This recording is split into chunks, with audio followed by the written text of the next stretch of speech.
ஏன்னா இப்போ எனக்கெல்லாம் நீங்கள் பார்த்தீங்கன்னா நான் சின்ன வயசில் இருக்கும்போது அப்பா 100th டே 200th டேலாம் செலிப்ரேட் பண்ணும்போது எனக்கு மைண்டில் ஒன்று இருந்துச்சு, மேபி நான் ஆக்டர் ஆனால் எனக்கும் இந்த மாதிரி என்னைக்காச்சும் வருமா. அதுக்கு தனியாக விழாலாம் நடத்திட்டு இருந்தாங்க. ஆமாம், அது சில்வர் ஜூப்ளி, கோல்டன் ஜூப்ளி இந்த மாதிரிலாம் இருந்தது.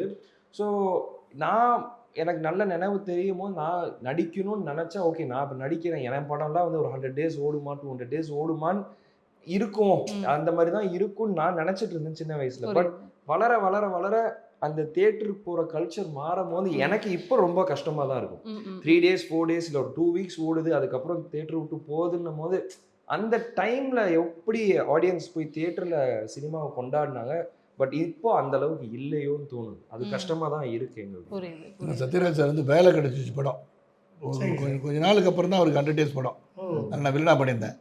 ஃபர்ஸ்ட் அந்த மைக் கிட்ட போட்டு அப்பா சபா கடைசியாக ஒரு 100 நாள் படம்பா அப்படின்னாரு. கேட்டு சத்யராஜை கேட்டு பாருங்களேன்.